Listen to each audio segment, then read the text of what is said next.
ရှင်ကိုမြတ်ကြီးကိုနမောတတ္တဂါထာ၃ကြိမ်နဲ့ပူဇော်ကြအောင်နော်နမော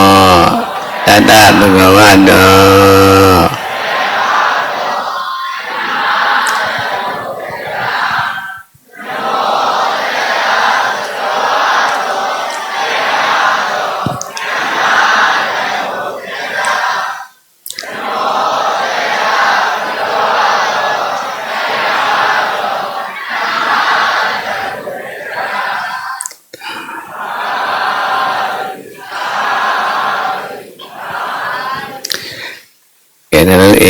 နဲ့ဆန္ဒမစောဘဲနဲ့နော်နေ့ပြန်ကြည့်ကြရအောင်ဒီကထာရဲ့သဘောဟာစိတ်ကြံတည်ကြတဲ့မြမမင်းတရားမင်းတို့ကဘုရားရှင်ကိုပူဇော်တဲ့ဂါထာတဲ့ဘုရားရှင်ကတပါးတဲ့တယောက်ထဲနေတဲ့အချိန်တောင်စိတ်ကြွယ်ရမှာဟုတ်တာမတွေ့ဘူးတဲ့ဘုရားမလားဖွင့်စားလည်းနေတော့ကြောင့်စင်ကြယ်လုံးလို့ကြည်လုံးလို့ပူဇော်တဲ့ဂါထာလို့ပါကြနော်တို့လည်းပူဇော်ကြရအောင်အဟတောတခါငါယာဣလေတာရုမခေဝေတံရှင်တော်မူ၍ဘဂဝဟုတရားတို့စိတ်ဝဲရ၌ပင်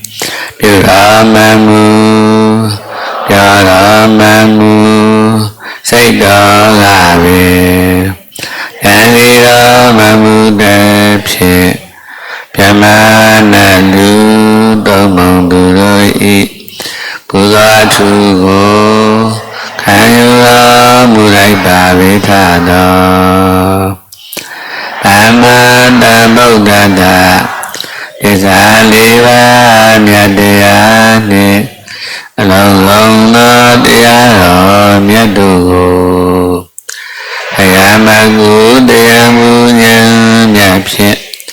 ကိုယ်တော်တိုင်တတ်ထင်သည်သိမြင်တော်မူနိုင်ပါ၏ထတော်တတ္တဘဂဝတောသူဘုံတော်အနန္တဉာဏ်တော်အနန္တတကုတော်အနန္တတို့နှင့်ဤလောကမူသောမြတ်စွာဘုရားအားနမောယုတိမြတ်တို့မယွကျိုး၍ချက်ခိုးခြင်းသည်သူဘဝတုစင်စစ်မတွေ့ဖြစ်ကြပါစေကုန်တည်း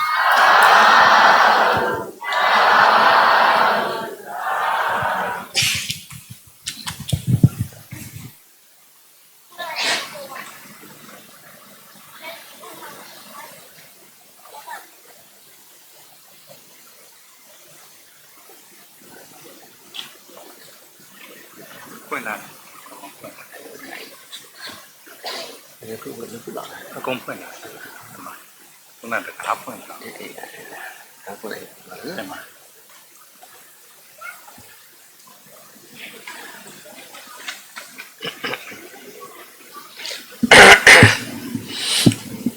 ကဲဩဃာတပြန်ကြောကြအောင်မယ်နော်ဆိုကြဒီလိုက်ပြန်ယူအောင်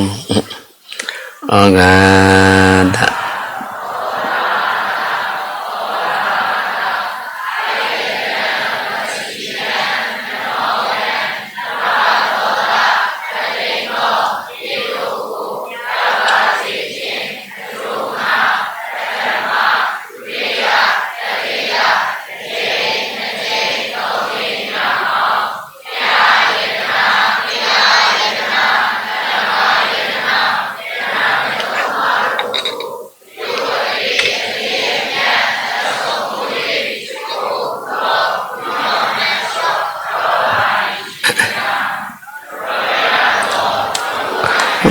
ကာမှုကံစေနာတို့ကြောင့်ပြဆိုပါကရောရသော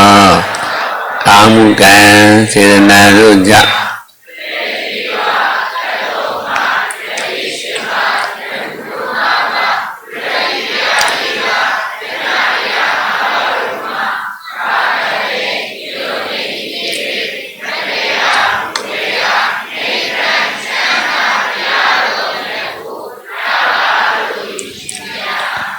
ဝိဤကဲ့သို့အနန္တကဘာပေါင်းများစွာတန်တရာ၌ရခဲ့လာစွာသောလူဘဝတွင်ကြုံခဲ့လာတဲ့ဘုရားရှင်ဤသာသနာတော်မြတ်ကြီးအတွင်း၌ဘုရားယရဏဘုရားဂုဏ်တော်တရားယရဏတရားဂုဏ်တော်သံဃာယရဏသံဃာဂုဏ်တော်တို့ကိုအာယုပြု၍ခါရဝယူကျူလက်ဆုံးမူကားရှ िख ိုးပူဇော်ဖူးမြော်မှန်လျော့ခရကြရသော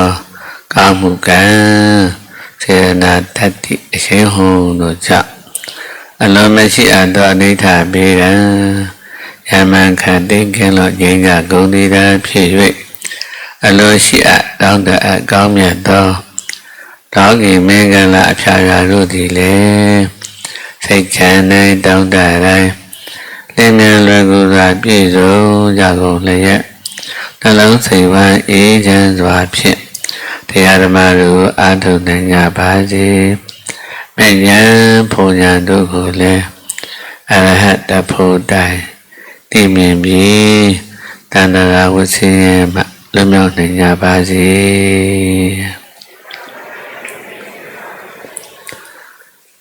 ။အဟံဗန္တိတောင်းကြပါဦး။အဟံဗန္တိ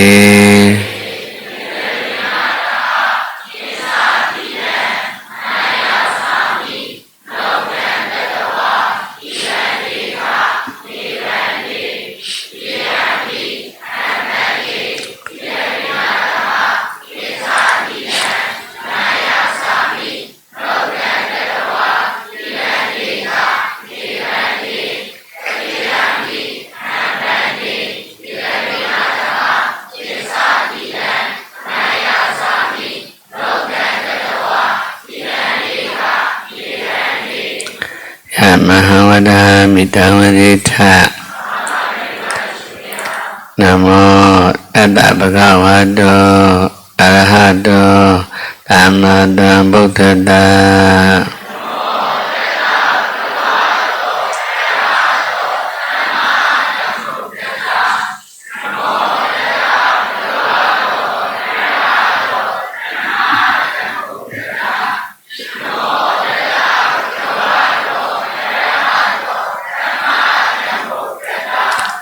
ဘုဒ္ဓံတရဏံဂစ္ဆာ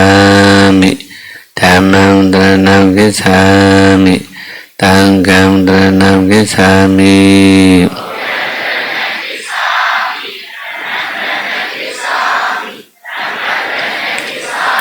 ဒုတိယံပိဗုဒ္ဓံတရဏံဂစ္ဆာမိဒုတိယံပိဓမ္မံတရဏံဂစ္ဆာမိဒုတိယံပိအံဃံတရဏံဂစ္ဆာမိ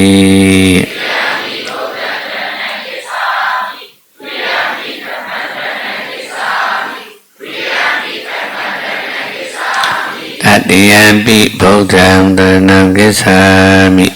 တတိယံပိဓမ္မံတရဏံဂစ္ဆာမိတတိယံပိသံဃံတရဏံဂစ္ဆာမိ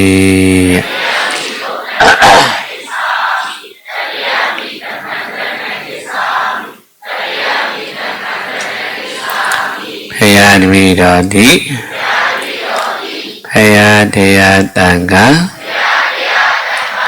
ယရဏမြတ်သုံးပါးကိုဆင်းရဲကင်းပြချမ်းသာရအောင်စောင့်ရှောက်တတ်သောကိုယ်ဝေရာဟု၍အတ္တထေဆုံးမိဝေစီကတိမတ်ပါတိဖယာတိတရဏဂမနာပရိပုံနာဖယာကတော့လည်းပါအောင်နော်ဥခိုက်ပါအောင်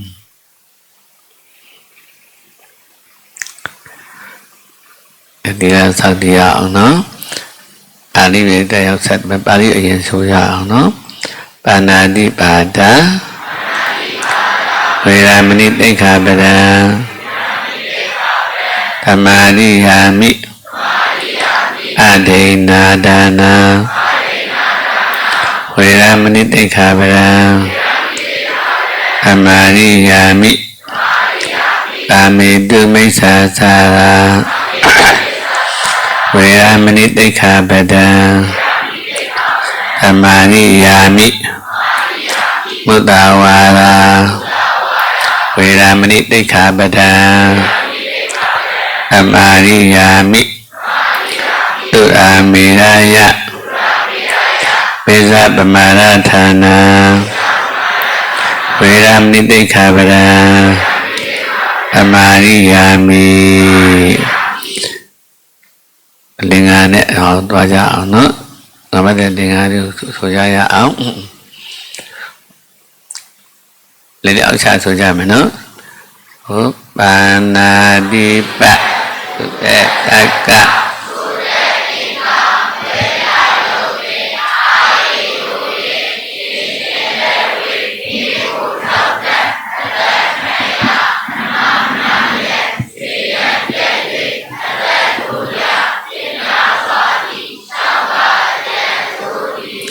အနေနာဒာခောမိပါမူ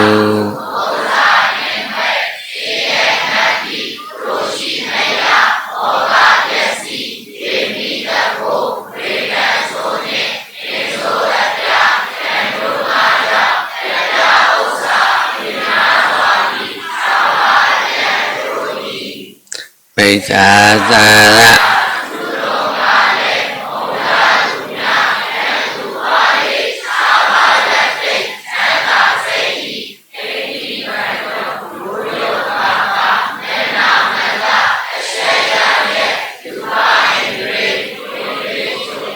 ဆိုရင်များစွာမုတ္တသကပြောဆိုညာမူ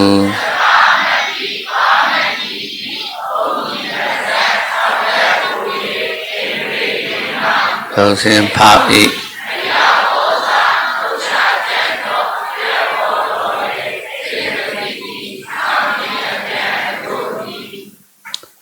ေ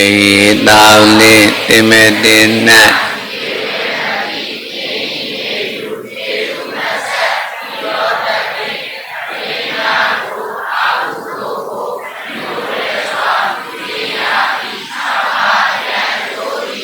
ကမ္ဘာတိလာနော်ဒါမြန်မာလိုတိခါတော့အတိနာလေးကောင်းလေးပဲဒုသားသမီးတွေဖြစ်စေချင်တာကတော့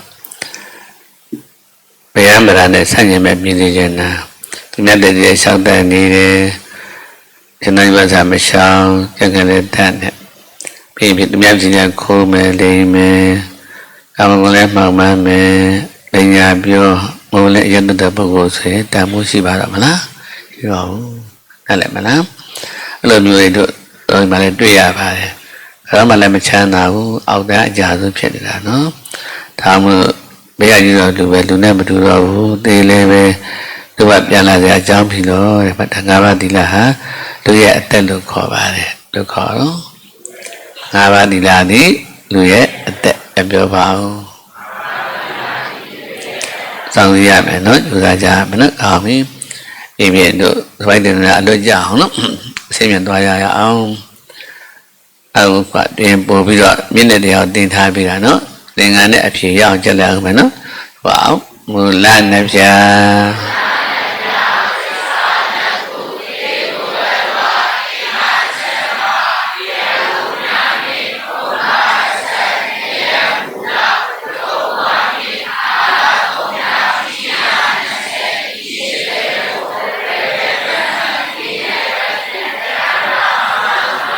တွေ့ရလာပြီနော်အစမကြည့်ပဲကြည့်ကြည့်ပါအောင်နော်ဘုရားနဲ့ဖျားသစ္စာနှစ်ခု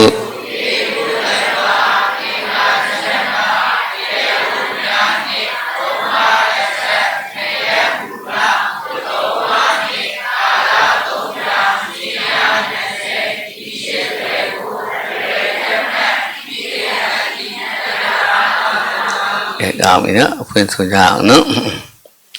မူလနဲ့ဖြာအဝိဇ္ဇာတဏသမုဒယသစ္စာဒုက္ခသစ္စာဒေဟုအလွာဒိဋ္ဌောင်းတလွာပစ္စုပန်ကျိုးတလွာ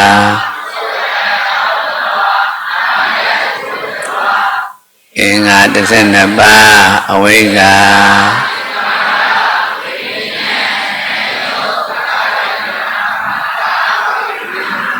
တဏှာဥပါဒံကာမဘဝဇာတိဇရာမရဏတေကိုမြာနှင့်သုံးပါးအစ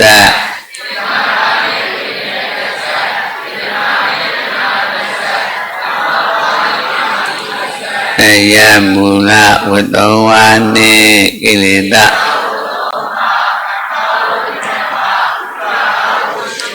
ကိလေသာဝတ္တ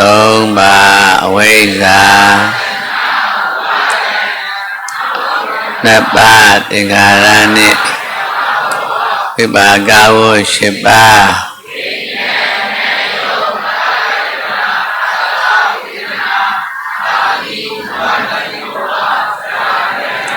ကာလ3ပြာ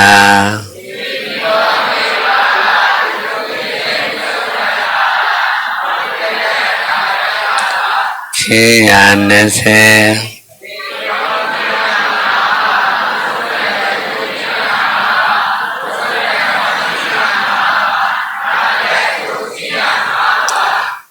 ဒီကောင်းချင်းရ5ပါးအဝိဇ္ဇာပစ္စုပန်ကျိုးချင်းရ5ပါး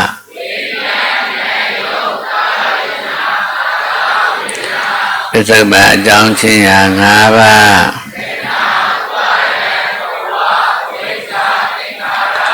အနာကအကျိုးချင်းရ5ပါး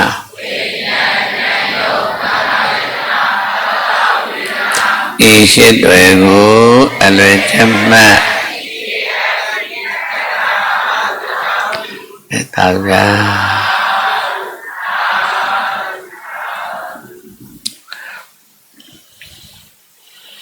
အဲဒီထဲမှာဘုန်းတို့အင်းတို့နားသိကြရအောင်နော်ကာလ3ပါးမှာနံပါတ်1ကဒုလေးပြီးတော့အတိတ်ကာလပြောပါအောင်နံပါတ်4ကနောင်ဖြစ်တဲ့အနာဂတ်ကာလအဲ့ဆိုပါအောင်နောင်ဖြစ်တဲ့အတိတ်ကအနာဂတ်ဆိုစဉ်းစားရအတိတ်ဆိုတာပြီးခဲ့ပြီပြန်လို့ရပါမလားအနာဂတ်ကလည်းရောက်ရှင်လို့မရောက်သေးတဲ့ဟာကိုတွားပြီးတန်တာရပါမလားတို့ကောင်းတယ်ခေါ်လို့မရဘူးနော်အေးကြီးတာယခုဖြစ်စေပစ္စုပန်ကာလပြောကြည့်ပါဦးအဲ့ကာလကပဲမှတ်တာဝိသုံးကထွက်တဲ့လမ်းရှိရဲ့တဲ့ဗျတဏှစထွက်တဲ့လမ်းနော်ဒါဒီကာလပုံလေးချခွဲလိုက်ကြအောင်နော်ဘာဝိညာဉ်နာယော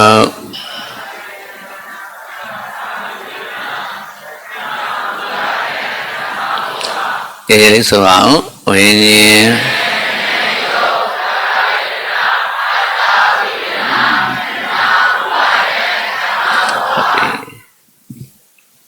တို့အလုံးဟာတဲ့ဒါအကျိုးတရားဖြစ်နေတော့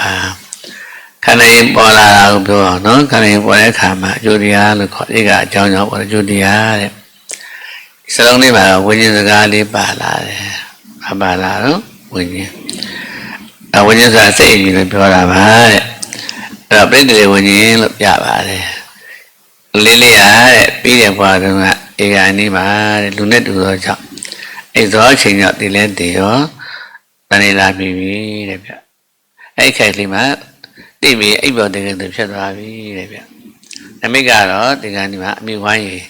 ခဲလေးပေါ်ပြီးအိပ်ပေါ်ဖြစ်သွားတာဒီမှာပြီးပြီးလို့သိရတယ်နော်ဒါအကျိုးတရားအဖြစ်တာတဲ့ပြီးတော့တိက္ကံထောက်ပံ့လို့မလို့ဒီဖာလာပြီးတော့အသားလုံးဖြစ်တဲ့အပြင်တလုံးကုန်လေးစပေါ်ရင်နာရောအဆင့်ပြောကြည့်ပါအောင်ဟုတ်ကုန်လေးစပေါ်ရင်ဟုတ်ပြီပြမတွားချက်ပါတိဆောက်နေပြီတဲ့မျက်စိဟုတ်ပြီနော်အစုံတော့မှဖတ်တော်ခင်တာဖြစ်တယ်လို့သိရပါတယ်ဒါပြည့်တဲ့အရှင်ရောက်တဲ့နည်းလို့ခေါ်ပါတယ်ပုံထုတ်ကြည့်အောင်နော်ပုံလေးကြည့်အောင်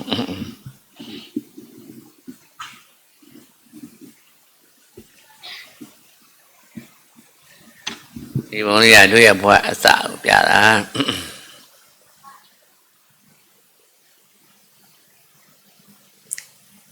အမြုပ်ခေါ်တဲ့အဆင့်နဲ့နော်ဖိုက်ထဲမှာတဲ့အမနာတင်းတဲ့တွေးတဲ့ကလေးတဲ့အလလကြီးလို့ခေါ်တယ်မှာတန်နေမိလိုက်ပြီတဲ့အိပ်ပျော်လို့ဖြတ်သွားပါတယ်ပြီးတော့အတိတ်ကကံကထောက်ပံ့တာတဲ့ဗျဘာထောက်ပံ့တာတော့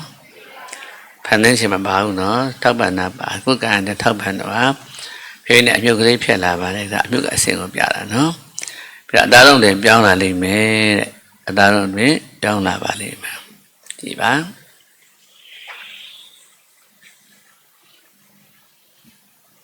တွေ့ရဘွားအစနော်ဘိုက်ထဲမှာဖြစ်ခဲ့တာတဲ့ဗျ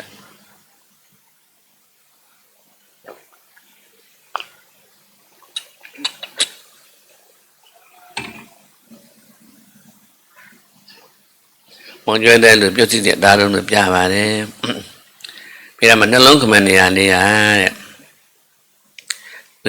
မိချက်တိုင်းနဲ့ဆက်ထားချက်တိုင်းနဲ့ဆက်ထားတာနော်ဒီမှာဒါလေးလေးပြည့်လာတော့နှလုံးခုန်လေးစပေါ်ပြီတဲ့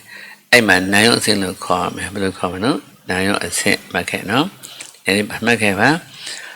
ဒီဘုန်းကြီးမှတ်တာနော်ဥပ္ပစွိုင်းဒေတာပြန်သွားလိုက်ပါအောင်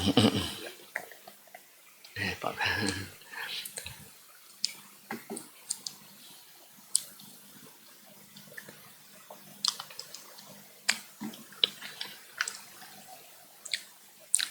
စွိုင်းဒေတာပြန်သွားနော်ဒါ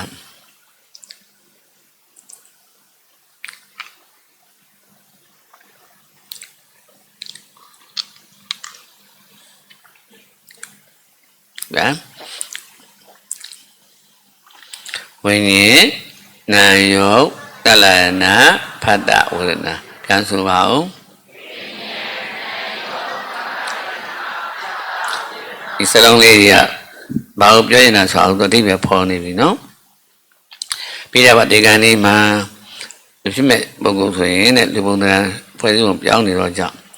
ပဋိကတက်ပြောင်းနေတော့ကြောင့်တဲ့လုံးသေးလေးဒီလဲတည်ရောနမိတ်အားဖြင့်တဲ့မိဝိုင်းရဲရဲလေးပေါ်လာပြီးတော့ဆိုင်ရာဝမ်းမသာတာမိပြီတနေ့ပြီးတာနော်ပြီးတော့မှနှလုံးမကုန်မချင်းရတဲ့မတာအိပ်ပျော်တယ်ဖြစ်နေတာဝิญဉ်အဆင့်ခေါ်တယ်မှတ်ခဲ့နော်ပြီးတော့မှဣထွာလာပြီးတော့နှလုံးကုန်လေးစတော့မှနာယုတ်အဆင့်လို့မှတ်ရမယ်နားလည်မလားတတွား6ပါးဆက်ပြီးစောက်လိုက်မယ်ခဏပုံလေးပြန်သွားအောင်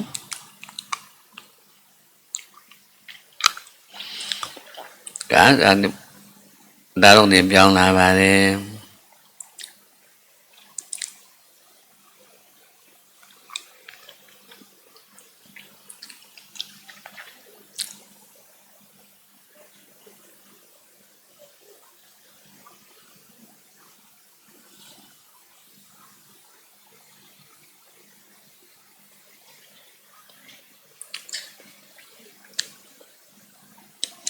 နှလုံးခုန်လေးမစားရမယ်နော်ကြည်ပါဒီလိုက်ပြေးလာအောင်စားခုန်ပြီးစိတ်စားမိပြီအဲ့ဒါကိုနာယုတ်အဆင့်လို့တမ်းမှရမယ်ဘယ်လိုခေါ်ကြတော့နာယုတ်အဆင့်မှတ်ခဲ့နော်ပြီးတော့မှတဲ့မပေါ့ဒီနေ့ကဘုန်းတို့အောင်ရောတွေမပေါ်သေးဘူးအုံတော့ကပေါ်လားပေါ်သေးဘူးနော်ဒီထားရမယ်အသိပ္ပံလောကကအုံတော့မှစိတ်ပြီးလို့ထင်တယ်တဲ့ဘုရားအဲ့လိုမဟောခဲ့ဘူးထုံးလေးမှစိတ်ကစမိတာမေကံမှာဘုန်းတော်ဟောတော့ဒီဘုံကိုထုတ်တော့မေကံမှာရှိတဲ့ဆရာဝန်ကြီးကတပည့်တော်ကဘုရားတဲ့ဒီစကားမှန်တော့ထောက်ခံတာပါနှလုံးခုန်တဲ့အချိန်စတာလေးပြီးတော့ဒီကကြည့်ပြီးတော့မတန်းတင်ပေးရတာတဲ့ဖိုက်ထဲမှာကြည့်ရတာနော်ဒီဘုံကတုတ်ထုတ်တဲ့ပုဂ္ဂိုလ်ဟုတ်ပါတယ်ဘုရားတဲ့အဲ့တော့ဘုရားမှန်တာသိပ္ပံမှန်လားဆိုတော့သိပ္ပံမှားတယ်ဘုရားမှန်ပါတယ်ဟုတ်ကဲ့နော်ဥဒ္ဒဝပေါ်သေးဘူးလေဒီကစမိတာမှတ်ခဲ့နော်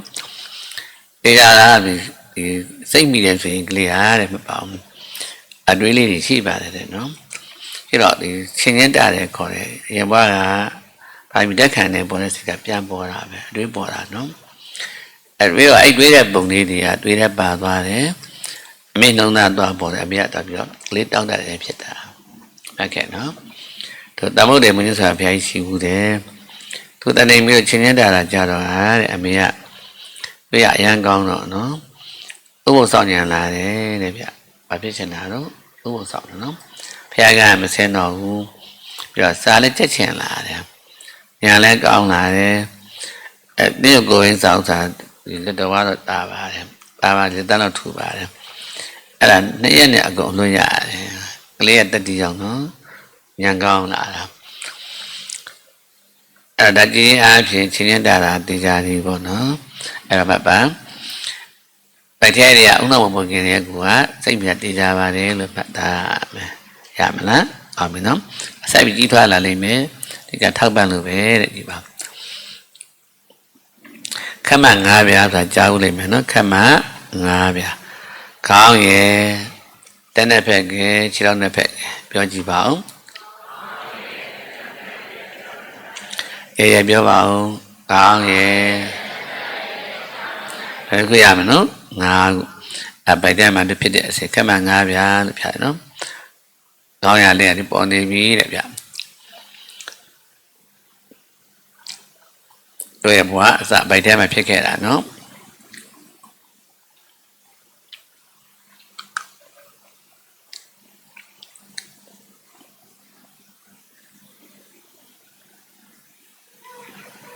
မျိုးလုံးလေးပေါ်လာမျိုးလုံးဆောင်းနေပြီနားတိဆောင်းနေပါပြီနှာခေါင်းနှာချောင်းလေးစပြီးပေါ်နေပြုတ်နေပြီနော်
စောက်ထားတဲ့ပုံလေးကဒီမှာမှတ်စရာကောင်းတယ်နော်ဒီနားဆိုလို့ရှိရင်ဒီကမိဝါမှာတနေမိတာကမပါဘူးနော်တိုင်းမှာတမိတာလူလဲပါတယ်ခွေးလဲပါတယ်ဝတ္တချက်တွေမပါဘူးလားဟုတ်တယ်ပုံဖော်တဲ့နေရာကျတော့မတူတော့ဘူးနော်ဒီနွေဆိုလို့ရှိရင်ခွေးကြတော့အပေါ်ချွန်မသွားဘူးလားမလှဘူးနော်ဝတ္တလည်းချွန်သွားတာပဲနွားလည်းချွန်သွားတာပဲနော်လူကြတော့အပေါ်ချွန်တာမပါဘူးတို့ကပြောအောက်ဖက်မှာနားအပေါက်မှာအသားပိုးလာတယ်မှတ်ခဲ့နော်အဲ့တော့ဘုရားကြတော့တဲ့အလောင်းတော်ဘာတွေကနားအပေါက်မှာအသားပိုးပြီးအရာပိုးလှတာအသားကြီးတွဲလောင်းကြပြီးဒီမှာလှတာနော်အဲ့လိုနာမျိုးပိုင်ရှင်တွေကဘုရားနဲ့နွယ်တယ်ဘုရားနဲ့ဆင်တယ်တဲ့အမှန်ဉာဏ်ကောင်းတယ်ဘုံကံကြီးတယ်ရှင်းတော့စဉ်းစားနေတဲ့အားရှိတယ်တဲ့ဗျအကျင့်တရားလည်းကောင်းတာတွေ့ရတယ်နောက်ကြီးအဖြစ်ပေါ်တယ်နော်အဲ့လိမ့်ဆိုင်မျိုးကတတိပြောင်းနဲ့တတိပြောင်းကတ်တယ်တော့လို့ရှိရင်အရန်ဆန္ဒစောတတ်တယ်ဆုံးဖြတ်ချက်မှားတတ်တယ်ဒီကိုကြည့်လိုက်တာနဲ့လူရွေးချက်တတ်မှာနော်ကိုယ့်ကိုယ်လည်းပဲအောင်းတာရရင်ပြရမှာပေါ့တော့ပေါ့ရလားနားလည်ကြရလားသူအမေရိကန်နိုင်ငံရောက်တော့ကုလသမဂ္ဂဌာနသွားကြည့်တော့လဲသွားရင်းနဲ့ဒီတည်ရမှုချုပ်ဒီရဲ့နားတွေလက်ကြည့်တော့ဒီနားအပေါက်မှာအသားအများကြီးပဲအသားပုံများတယ်ရှင်းတော့စဉ်းစားဉာဏ်နဲ့အားကောင်းကြတာသိကြရတယ်တော့ပေါ့မလားအဲ့တော့သူတယောက်ကြည့်လိုက်တာနဲ့အနေထားလို့မှန်းလို့မရနိုင်ဘူးလားဟုတ်တယ်တော့မျက်လုံးလည်းပဲဖျားအသားလှတာမျက်လုံးလှတာလည်းပဲအလွယ်ရတာမဟုတ်ဘူးတဲ့ဟောများစွာမှာတစ်ပတ်တော့တန်မိုးသားချစ်တတ်တယ်ပြည့်မရှာဘူးအတင်းမပြောဘူးမျက်စောင်းမထိုးဘူးချစ်တတ်တဲ့မျက်လုံးကတစ်ပတ်ကျတော့သားလှလာတာပဲဟုတ်ပေါ့လားမျက်လုံးလှတဲ့တာသမီတွေမွေးလို့ရှိရင်မြို့ရည်စီဝတ်တက်လာတာပဲဒါပေးကမ်းပြီးဖျားရတာပျော်ရဲ့အားတွေများတာ哦အဲ့ကုသိုလ်အချိန်ပါတော့ကြောင့်မိဘပါချမ်းသာလာတယ်ဗျာဟုတ်ကဲ့နော်ဘုရားရှင်ကြတော့တဲ့ဘလောက်တော့တစ်ဖက်တော့ချစ်တယ်လဲဆိုရင်မျက်လုံးတော်ဖောက်လူတာတဲ့တို့အဲ့မျက်လုံးဖောက်လူတော့လူခဲ့ဘူးတယ်နော်တို့ဝတ္ထုတူရှိတယ်ဒီတိရဘယံဘဝတစ်ခုလုံးကတဲ့အလောင်းတော်ကြီးကမန္တ6ခုထိုးပြီးလူတာတဲ့မန္တ6ခုတဲ့နော်ဒီလေးမျက်နှာမှာ၄ခုမြို့လယ်မှာတစ်ခုနန်းတော်မှာတစ်ခုအဲ့လူနေအားမရနိုင်နေဘူးခဏပြောသွားရင်ဝဏိသားအဲ့ပီတိပဲစားတာနော်အဲ့တော့မျက်လုံးထူခြင်းနဲ့လို့ဖြတ်လာအမိုးထားတဲ့မျက်လုံးကထူရင်ကောင်းမှတဲ့ ဌာနပြင်းလဲပြင်းရောတရားမြင့်ကြောက်ပြနေလို့မရဘူးတရားမေတ္တာအရှိန်ကြောင့်နော်အဲ့မှာကြည့်လိုက်တော့အလောင်းတော်ဖြစ်တော့ပုံနာအောင်ဆောင်မျက်လုံးကញ្ញံဆောင်ပြီးတော့အလားအတူခံရတယ်မနဲ့မှလာတော့ဝန္တာအာရအတူရဖို့ရောက်ပြီဆိုတာမနဲ့တော့ခေါ်သွားမျက်လုံးကញ្ញံအောင်ဖုတ်ထုတ်ပြီးတကသူမှာတဲ့ဆဲဆရာကြီးအမနဲ့ကြောကြွမ်းပါတယ်ခက်လိုက်တယ်မျက်လုံးကြွတ်တက်လာတယ်မင်းကြီးရဲ့တဲ့ပြန်ပြင်ရပါသေးတယ်တဲ့ငါ့ကိုကြာမလို့ပါနဲ့သူကျင်လို့ပါဆိုတာထက်ခတ်တော့ပိုကြွတ်တက်လာတယ်မင်းရပါသေးတယ်ပြန်ပြင်မယ်မဟုတ်ဘူးတုံးကကျတော့ထွက်သွားတော့မှကြောပြတဝါးနဲ့ထဲတယ်တဲ့ဟိုကနက်ပဲအမှတဝါးနဲ့လူလိုက်ကြီးရောသူမျိုးဥလိုက်တာနဲ့အယောင်တောက်ပြီးလှသွားတော့ဘက်ကမြင်ရတာဝါတာလုံးလို့ပီတိဖြစ်တာတဲ့အဲ့မှာနောက်တော့ဖောက်တော့ဆိုတော့ဖောက်ပြီးထူလိုက်တယ်နော်ရုံးမရှိတော့ကဲမြင်လို့ရသေးလားမရတော့ပီတိမစားရတော့အဲ့တော့ဥယျာဉ်ဆိုတာဟိုတော့ကဘင်းတွေကတောကြီးဝိုင်းထားတာတဲ့အဲ့တော့ဥယျာဉ်ခေါ်တာပေါ့နော်အဲ့မှာတပါးတော့သွားနေရတယ်နေ့ကျတော့တရားထဲတွေ့ရတယ်သူကပြန်တွေးတယ်တဲ့မတာတွေးတယ်ဆိုတာတတိပြောင်းတာပြန်ပြီးတော့တတိပြန်ပြီးတော့ပီတိဖြစ်တာနော်ဖြစ်တော့အယောင်တွေတောက်လာတယ်တကူကြည့်လိုက်ပြီးတော့တတိပြောင်းပြီးတော့ပီတိအချိန်ရောက်တဲ့နဲ့သွားသူဆိုတာနဲ့ပြီးမှတရားမင်းကြောက်ဖြာမှာနေလို့မရဗျာတိုင်းသွားကြီးတယ်ခေါ်တာနော်ကြည့်လိုက်တော့အလောင်းတော်ဖြစ်တော့မှခြေတန်းလာပြီးတယ်လူလဲပြီးတော့တရားမင်းမှာလို့ပြောလိုက်တဲ့ဘာအတွက်လာတာလဲပေါ့လူရဲစုကိုပေးဖို့ပါတဲ့လူရဲစုကိုပေးပါတယ်နော်ဟုတ်ငါတေစုလူချင်းတယ်တဲ့ဗျဘယ်လိုပြောလိုက်တာတော့တေစုလူချင်းတယ်နော်ဘာကြောင့်လဲဆိုတော့မျက်စိမရှိတော့ကွယ်တဲ့ငါပီတိမစားတော့ဘူးတဲ့နောက်မှအမြန်ငါထိုက်ပြီးကုသလုပ်ချင်တယ်ဆိုတော့မလုပ်တဲ့ဆိုရင်တော့တဲ့အေးစရာမလိုပါဘူးတဲ့ရနိုင်ပါတယ်ဆိုတော့သူပေးတဲ့ငါလိုချင်တာမဟုတ်ဘူးလို့ပြောတော့မင်းကြီးမှတ်တာတဲ့အဲ့ဒီသိစားကြနော်ကိုယ်သူတဲ့ကုသိုလ်ကောင်းမှုတော့ပြတ်သစ္စာဆိုရင်ရတယ်တဲ့ဗျာတွေ့တာရတယ်တဲ့နော်အဲ့တော့ဒုက္ခတာလေးသစ္စာဆိုပါတဲ့ဆိုတော့ရပါတယ်ဆိုတော့မှကောင်းပြီငါဆိုမယ်ဆိုတာနေ့စဉ်တဲ့လူတဲ့အခါမှာအတူကပုဂ္ဂိုလ်ပြောသွားတာကြီးကတကယ်ပီတိဖြစ်တာအမှန်ပါဒီသစ္စာစကားကြောင့်တဲ့တွေ့လိုက်တဲ့ပီတိဖြစ်တာနော်တွေ့လိုက်တာမျိုးလုံးထဲမှာဆိုတာနဲ့မျိုးလုံးပြန်ပေါ်လာတယ်တလုံးရသွားပြီနော်တခါမျိုးလုံးလို့တော့လည်းတကယ်ပီတိဖြစ်တာပါဒါပြောတာအမှန်ပါသစ္စာစကားကြောင့်မျိုးလုံးထဲမှာဆိုတော့နဲ့မျိုးလုံးတစ်ခါထပ်ပါနှစ်ဖက်လုံးပြန်လင်းတယ်ကျွန်တော်ဒီတိုင်းနေတာတောင်းပါပဲဆက်နံမိုင်အကွာပဲရှိတယ်စာအုပ်တွေဘယ်လောက်ရှိသူမြင်ရတယ်ဖောက်မြင်ရတာအဲ့လောက်ဒီစကိုကြီးပါတာနော်မျက်လုံးပြပြီးကြထူကြရဲတင်းထူကြပါတဲ့ဖြစ်ခဲ့ဘူးတဲ့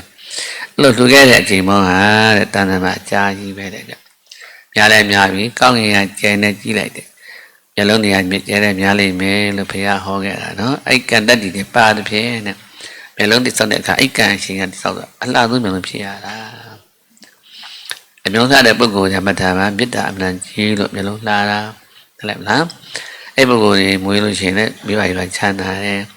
စိတ်ထားလည်းပြူတာတွေ့ရတယ်လို့မှတ်ထားကြနော်နားမလားထပ်သွားရအောင်နော်တက်ချောင်းလေးတွေကသွားအောင်နော်ဒီမှာတက်ချောင်းလေးဆိုတာလည်းပဲအလကားရတာမဟုတ်ပါဘူးတဲ့ဘုရားကျတော့တက်ချောင်းလေးတွေကအလောင်းတော်ကမှာ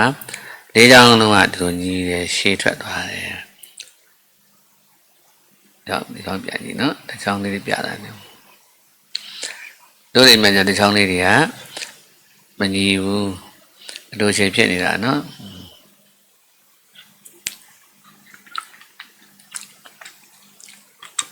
တို့လည်းချောင်းနေကြကြည့်ပြီးအလိုချိန်ညီရလားဘုရားကြောင့်ညီတယ်ဗျာရှည်တယ်အလုံးကြီးလှပြီးတော့တိတ်ကိုညီတယ်တဲ့ဗျာဟုတ်ကဲ့နော်ဘာကြောင့်လဲဆိုတော့တဲ့ရှင်းအောင်လည်းအတူညီတာနော်ဆက်အောင်ညီတယ်ဗျကြည့်တဲ့အခါတစ်ဖက်တော့ကြည့်ပြီးတော့အပိုင်းခြားမရှိတဲ့မေတ္တာတဲ့အပိုင်းခြားမရှိတော့မေတ္တာပြောကြည့်ပါဦးအေးပြောပါဦးအပိုင်းခြားမရှိတော့မေတ္တာပြန်ပြောပါဦးအေးပြောပါဦးဆိုတာလို့နော်ငါမိသားစုမိသားစုလို့ထင်လို့ရှိရင်အပိုင်းခြားခေါ်တယ်ဟုတ်ပါလားအပြည့်စီတပိတိကိုထင်တယ်အပိုင်းခြားပဲတဲ့ငါအမျိုးသူမျိုးဆိုအပိုင်းခြားဖြစ်တယ်တဲ့လောင်းအဲ့လိုမဟုတ်ဘူးလေကြည့်လိုက်တာနဲ့အကုန်လုံးကတသားတည်းပဲ ကိုသားသမီးလိုချက်တာတဲ့ဖတ်တာတကယ်လို့အားရင်သားသမီးလူတို့လိုပဲချက်တယ်လို့အကုန်လှူတာတဲ့ဗျတော့ပေါ့လားအဲ့မြတ်တာအားများလို့မလို့တဲ့ဒါညီသွားတာတဲ့ဗျတော့ပေါ့လားတို့ဒီမှာကစိတ်ထဲမှာမကျေနပ်ရင်အမျိုးတော်မှာပေးမှပေးတာလေမတည့်တာများတယ်နော်အဲ့ဒါသိထားကြရချောင်းမှာကတွင်းစိတ်ဓာတ်တွေကိုပြနေတာတဲ့ဗျဟုတ်ပေါ့လားအောက်ဆိုနှိပ်ပါတဲ့ခွေးတွေကြတော့လက်သေးဖြတ်သွားပြီဟုတ်ရဲ့လားကြောင်းလက်သေးဖြတ်သွားပြီတော့ပြစ်တယ်မှာပါတဲ့အပြင်အစားပုတ်တာတဲ့အစားစားရင်လူစားတယ်ခွေးကြိုက်ကြတယ်ဆိုမြစ်တာနေတော့အဲ့မှာအိတ်တက်တီတွေကဘဝတွေကညံ့ငယ်တော့ခွေးလိုက်ဖြတ်သွားရောလက်သေးတွေကဖြတ်သွားလက်ချောင်းမရှိတော့ဟုတ်ပါမလားလက်ချောင်းလေးအရန်တိုးတယ်လို့ကျမ်းတယ်ဆိုရင်ဆင်းရတာသိကြပါတယ်နားလဲနော်ဒါကြောင့်ရှေးလေးဒီလေးကောင်းနေပဲလို့မှတ်ထားနော်လာအမဲတဲ့ဗျဟုတ်ပါလားရမယ်နော်အဲ့တော့သူရောက်ကြည့်လိုက်တာနဲ့သူကမှတ်တယ်ရတယ်ဟောဖြောင်းရှိပြီးတော့ညီလို့ရှိရင်နော်တော်တော်လေးဒီကံကောင်းတာပဲလို့နားလည်ရမယ်အသားလည်းဝေးနေရမယ်ပြောလို့တကယ်လှမယ်နားလည်းပဲဒီကောင်စီအရင်ကြက်တည်းရှိရင်ရပြီအဲ့ပုဂ္ဂိုလ်မျိုးသွားပြီးတော့မနာလို့မရှိပါနဲ့ပြောရင်အဲ့ချက်ပဲနော်ကိုယ့်ရဲ့အစင်းတိုင်းမြင့်နဲ့အယုတ်ရှိလို့ကြောင့်ချမ်းသာတဲ့ဘက်ထဲဝင်နေတကယ်လည်းချမ်းသာနေကြတယ်အဲ့လိုမျိုးသွားပြီးတော့မနာလို့ရှိရင်ကိုရှုံးနေမယ်ဟုတ်ပါရဲ့လားအော်ဒိဋ္ဌံပြုတဲ့အားထို့တဲ့တာခဲ့တာဟုတ်လို့သူကြည့်ပြီးတော့ဝမ်းသာပီတိဖြစ်ရင်ကိုရတယ်ဘုပြောတဲ့တရားတိပိယချားမဟုတ်ဘူးနော်မနာလို့မရှိဘူးအားရတော့မပြန်ရဘူးနော်ပြန်နေဆိုတာမသိလို့ပြန်ရတာနော်ကိုယ့်ရဲ့တာတဲ့ပုဂ္ဂိုလ်ကတာရအကြောင်းရှိလို့ပဲလို့ကံရုပ်နားလည်ရတယ်ရုပ်လက္ခဏာကကိုယ့်ရဲ့တာနေတယ်စိတ်မြင့်နေတာကိုသွားပြီးတော့ပြန်လို့ရှိရင်သူရှုံးမှာတော့ပြန်နေဆိုတာကိုယ့်ရဲ့တာရမကြိုက်တာတော့ပေါ့လားအဲ့မှာရင်သင်္ကန်းသာမှတ်ကြပါမပြန်ရပါနဲ့ပြန်ရှုံးပြီးသားပြန်ရမှာကကိုယ့်ကိုယ်သာပြန်မှာဆိုလိုက်ပါဦး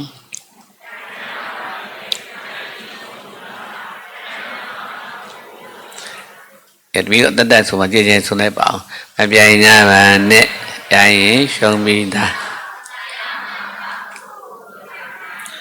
ပြန်ဆိုပါဦး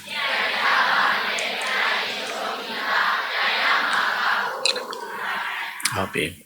ရမလားကြည်ကြောအမအချင်းပြေမှာပေါ့နော်သူကြောင်းပါလေသူကဟဲ့ပါအကူရင်းစားပါတယ်စားတော့ပြီးဆော့လဲဆော့ဒီရလဲပူအိတ်တဲ့အိတ်ရှင်တင်းတဲ့ဆရာတမိုင်းတင်တော့မစိတ်ဝင်စားဘူးကျင်းကျင်းနဲ့အမြင်တော့ဆရာလဲပြောစားလဲပြောဘုန်းကမြင်ရလားဆိုလည်းမမြင်တော့ပြတ်တတ်ပါတယ်နော်ကြေကြေအောင်ရင်တက်တာပါတယ်နော်ပြန်ဆိုပါဦးအပြိုင်ကြပါနဲ့ပြန်ရင်ရှုံးပြီးသားစိတ်ကသူပြိုင်နေဆိုတာပုံဖော်တဲ့ခါမှာသူ့မှာကားအစ်စီးတယ်ဆိုရင်ငါ့မှာကားမရှိဘူးဆိုပြီးတော့ရှင်လိုက်တဲ့ခါမှာအဲ့ဒါဝမ်းမတာတဲ့အပြင်မနာလို့လားတဲ့တော့ပေါ့လားအဲ့ဒါဆိုအတင်းပြောပြီတဲ့ဗျ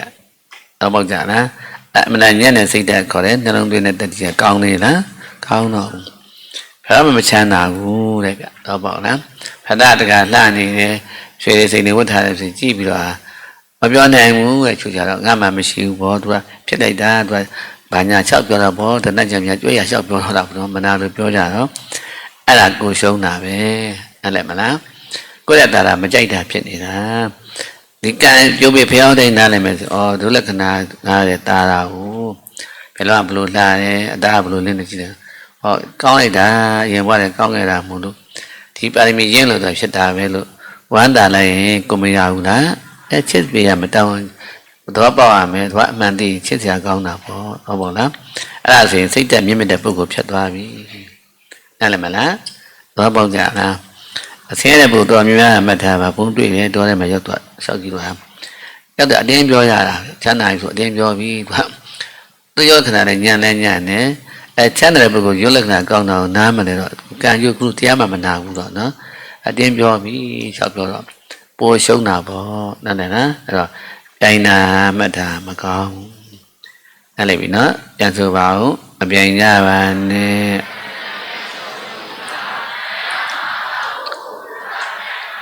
ကိုယ့်ရဲ့စာတော်ရဲ့ညံကောင်းလေးမှတ်တာနော်သူအင်အားဖွဲ့စည်းမှာကိုယ့်ရဲ့တောက်ကောင်းရေပြားနူးညံ့နေ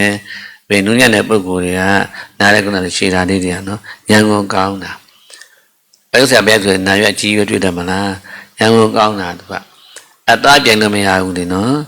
ပါရမီရင့်တဲ့ပုဂ္ဂိုလ်ဆိုကြည့်ပြီးတော့အာဘီဝန္တာဘီတာရုခွင်ကိုရတာပေါ့ဟုတ်တယ်မလား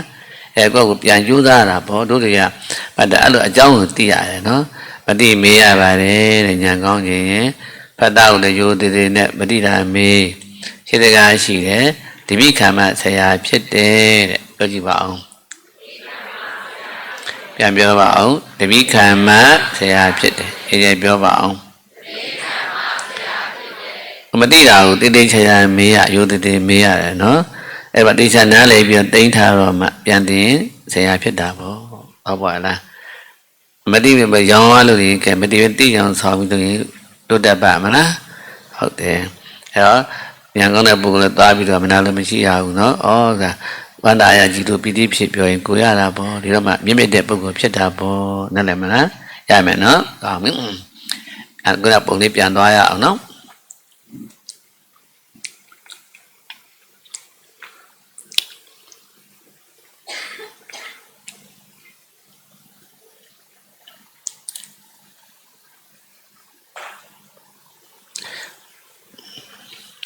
အချောင်းချောင်းလေးပေါ်လာပြီမျိုးလုံးနဲ့ဒီဆောင်နေပါပြီပြီးတော့မှအုံနောက်အောင်ကျော်လေးစတယ်ပြီနော်တာနေပြီတဲ့ဒါတော့မယ်နော်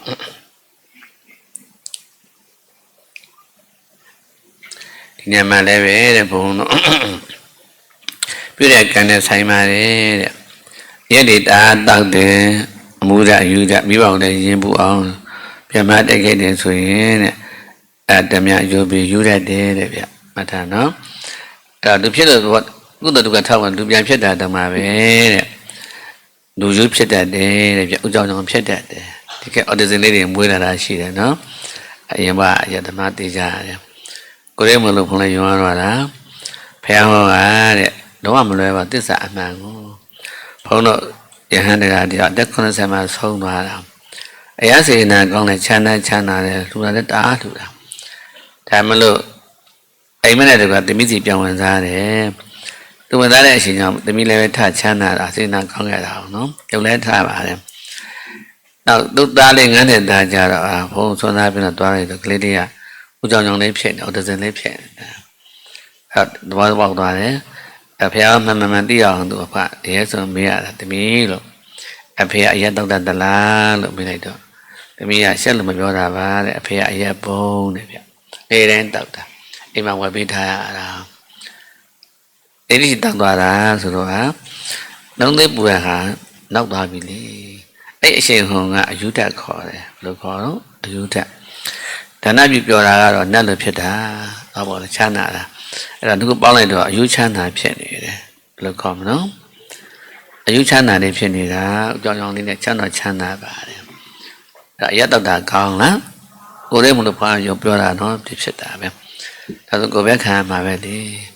အဲ့တဘာတရားဆိုမျက်နှာမလိုက်ဘူးကိုယ်မှရင်ကိုယ်ပဲခံရမှာဟောပေါ့လေဘုရားတိလို့မလို့ဒီလမ်းမကောင်းဘူးနော်မသွားနဲ့ဒီလမ်းကောင်းတယ်ဘုရားလမ်းပြတက်ပဲလို့မှတ်ကြတယ်လည်းကြရလား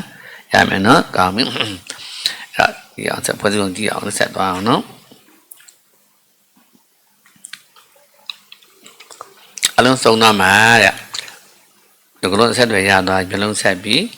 အဲ့ဒါလည်းဆက်တော့မှာပဲထိရင်တိပြီတဲ့ဒီပါနော်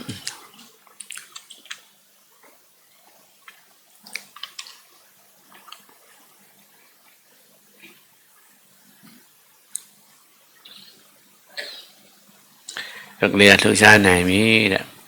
ဒါဒွါး6ပါးပြည့်စုံတာကိုအလာယနာအဆင့်လို့ခေါ်တယ်ဘယ်လိုခေါ်တော့အလာယနာဆိုတာ6ခုအပေါင်းအာရဏ6ပါးပြောတာနော်သုံးသားရမှာကလေးလှူရှားနိုင်ပြီဖတ်တာဝေဒနာပေါ်ပြီတဲ့မှတ်တာပြီးတော့ညမနာကံမှာမြောက်ပြီတဲ့တို့ကြားဥတာဗိုက်ထဲမှာဆိုရင်6လလွယ်10လဖွာပြန်ပြောပါအောင်ဗိုက်ထဲမှာကံရဲ့အကျိုးပေးကြောင့်နော်9နှစ်9လနေရတဲ့ပုဂ္ဂိုလ်ရှိဘူးတဲ့ဖိုက်ထဲမှာဘယ်တော့တော့အကြာကြီးနော်မွေးတော့900မွေးရတယ်အမေရောတောင်းမစနဲ့မတော့အော်ဟဲ့မွေးကြတာဒါတော့မသေးဘူးနော်ဒုသာသနာမှာနာမည်ကြီးတဲ့ လက်လာမှာဖျားပြီးလက်လာမှာပုံစံရှင်သေးဝတိပြောတာဒီအလောင်းလျာကလေးဘွားတော့အဲ့လိုဖြစ်ခဲ့တာတရားဓမ္မရှိတယ်နော်အဲဘာကြောင့်လဲဆိုတော့တဲ့ခုနအတွေးပဲဗျာတွေးတဲ့အတွေးတွေကအကျိုးပေးမှာနော်ဘွားတစ်ခုလုံးကတဲ့အမေကသားရှင်မင်းစက်တိုက်တာကိုအားပေးတာအမေကသားရှင်မင်းစက်တိုက်တာအားပေးခဲ့တာနော်သူကဟိုတော့လူမတတ်ဘူးရရတကူကတော့ရေမီကောင်းလို့စီးပွားရှာကြတော့ဟိုတာယာရာရှိသွားပြီစီးပွားတက်တယ်ဆိုရင်အဲ့မျိုးကိုသူကစက်တက်နဲ့သွားဝိုင်းတာဝိုင်းပြီးတော့မှလက်နဲ့ချတော့မှအကုန်သိမ်းတာအဲ့လိုနဲ့သူကစီးပွားရှာတာကိုနောက်ဆုံးတိုက်မိကြတော့တဲ့လက်နဲ့မချဘူးတဲ့9 လကြာသွားတယ်တဲ့ဘယ်လောက်ကြာသွားလဲ9 နှစ်နဲ့ကြာသွားတယ်အမေကကြားတော့အတွေးလေးပဲနော်ဖတ်တာပုံပေါ်ရင်ချစ်ရမယ်တမိုးထားမယ်အစားအဲ့ဒါဇန်ဒီပုံလေးမှကြီးကြည့်လိုက်နော်ဖျောက်ချစ်တော့ကဲတက်ဒီပြောင်းပြီးတော့ညက်ဖြစ်မသွားဘူးလားအဲ့လိုဖြစ်ရမယ်အစားသူကမချစ်ဘူးဗျအများကိုတဲ့သူကထက်ဆင်းအောင်တွေးတယ်တဲ့ဒါရဲ့တကယ်ဆိုရင်လားတနာပါထားခဲ့တော့ပြောပါလားတော့မဟုတ်ဘူးမလွယ်ပေါက်မှာကွာတဲ့အိတ်ခံပေါက်ရှိလိမ့်မယ်မလွယ်ပေါက်ရှိလိမ့်မယ်တဲ့ရှာပိတ်လိုက်ဆိုတော့ကဲအများစိတ်ဆင်းအောင်ကြံတာပေါ့ဟုတ်ရဲ့လားအမေစကားနဲ့ထောင်ပြီးတော့တိုက်ပြီးတော့တွားတွေ့တယ်ဗျာပိတ်လိုက်တော့အဆိုင်သားပြတ်သွားတော့9 ရက်နဲ့အကုန်လက်နဲ့ချကြတာ9 ရက်တည်းမှာရောက်ရခတ်ကုန်တာပေါ့အဲ့တော့ဒါကဒုပေါင်းများစွာကိုမွန်းကြတော့ပိတ်ထားတာ9 နှစ်နဲ့9 လဘိုက်ထဲမှာတိတိနဲ့နေရတာ9 လပဲချက်တယ်ရတယ်အဲ့မောဒဝရှုပြီးတော့မွန်းကြတော့နေရ9 နှစ်9 လကြာတယ်ဟုတ်ပါ့လားတော့တန်းမင်းနဲ့ပေါင်းလိုက်တာ9 ရက်အတွင်းမှာအချင်းမတန်ခံစားပြီးတော့လက်နဲ့ချတော့ကြောင့်အော်ဟဲ့ပြီးတော့မစားလည်းမတော့နဲ့ဝှထုတ်ရတာလေရပြီနော်ဒါပေမဲ့စပြည့်ချမယ်ဘုသူပေါ်ဖြစ်မထားပါတကယ်တမိုးရတကယ်ချေရမယ်ကိုယ့်အတွက်ကြောင့်စိတ်မဆင်းရဲစေရဘူးတော့ပေါ့လားဒါရှိတယ်ဆုံးပါတယ်ကိုယ့်အတွက်ကြောင့်သူတို့ဘာစိတ်မဆင်းရဲပါစေနဲ့ပြောကြည့်ပါဦးမနေစရာဘူးနော်နေစတဲ့ပြန်လာမှလည်းမကြတော့ပါရဲ့လားရပြီနော်အပိတိရအောင်နော်ပုံလေးကြည့်အောင်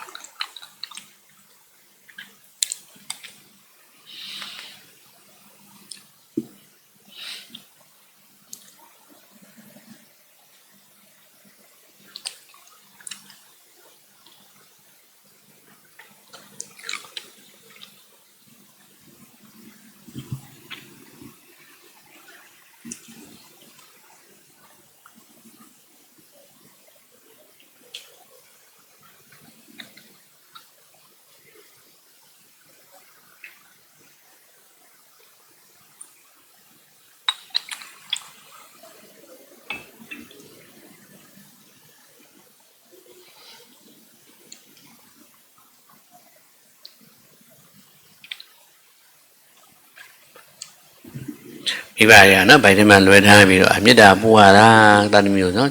ဒီချိန်ကျမ်းမှာအစားတော်လက်ဆင်ရတယ်အားစီနဲ့စားရတယ်ဒုက္ခရနော်ပြရကျေးဇူးကတော့အမှန်ကြီးတယ်လို့မှတ်ထားအောင်နော်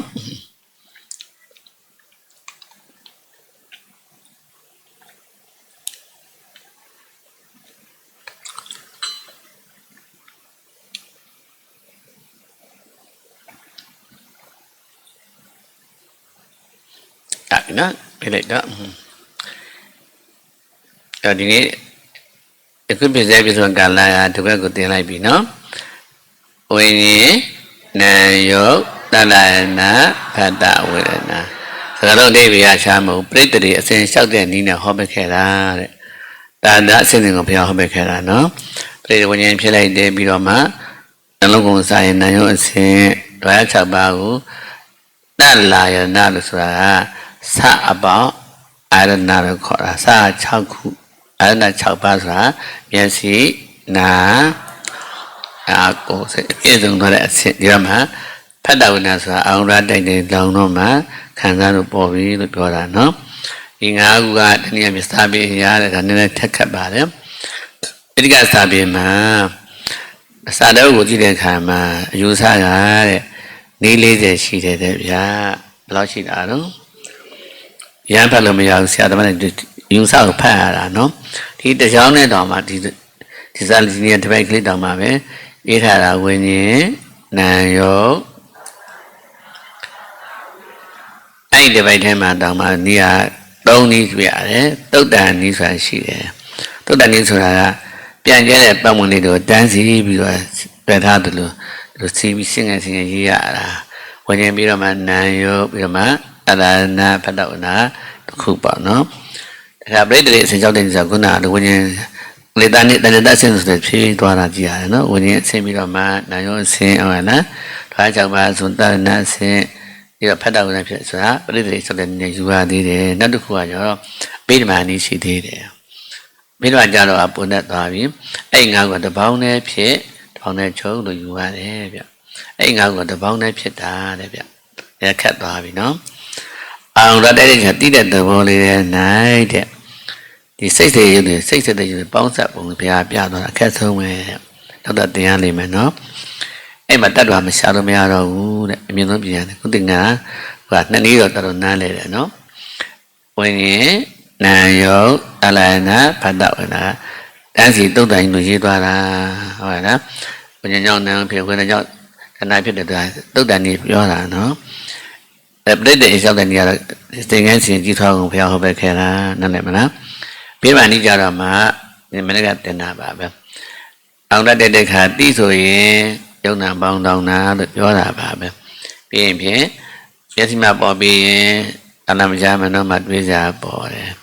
အဲပေါ်တဲ့တိတဲ့နေရာဒီမှာဘာပေါက်ဆက်ထားလဲဆိုတော့စိတ်ကဲစိတ်ကဲဆိုပေါက်ဆက်ကုန်ဘုရားပြခဲ့တာတဲ့ဗျဟုတ်ကဲ့နော်အဲ့တော့ဒါနောက်ပိုင်းတင်ပေးမယ်နော်ကိုယ်ကနေခင်းမဲ့တင်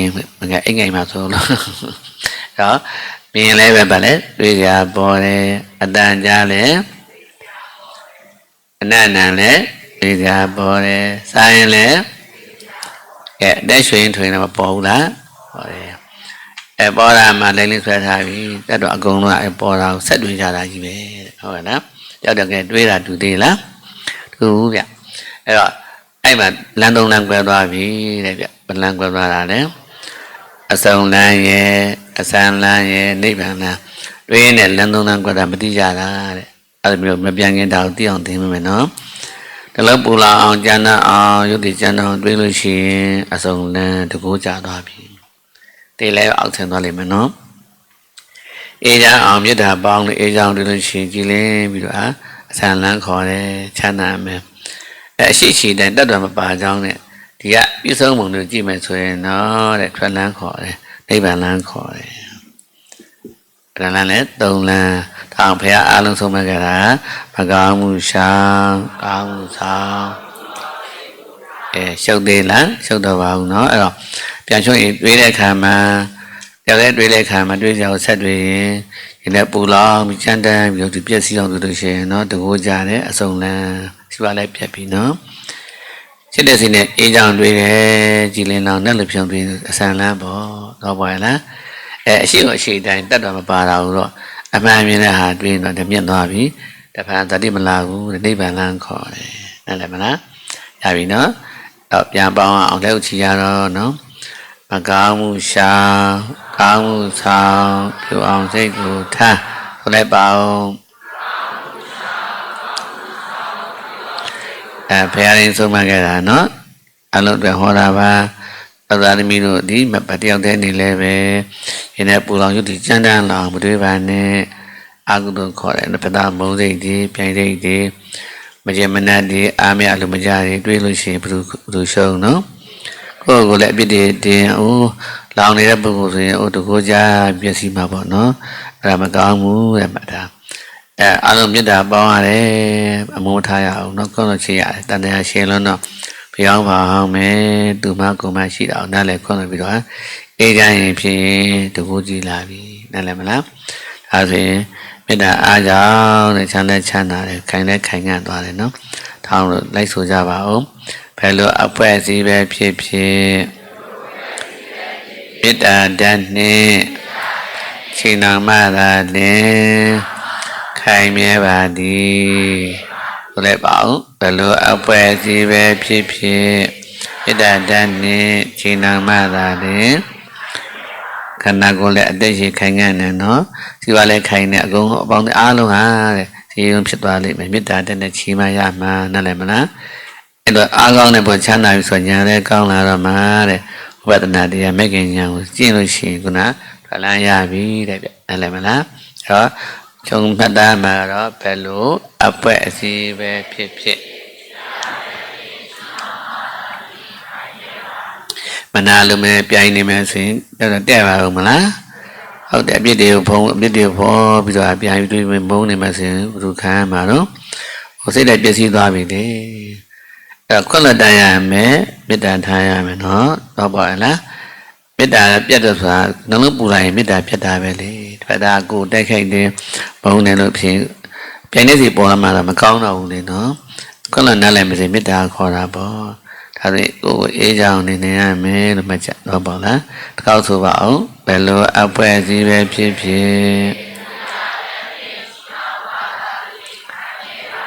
ရပြီနော်ကဲနားရအောင်လည်းရှိကြတော့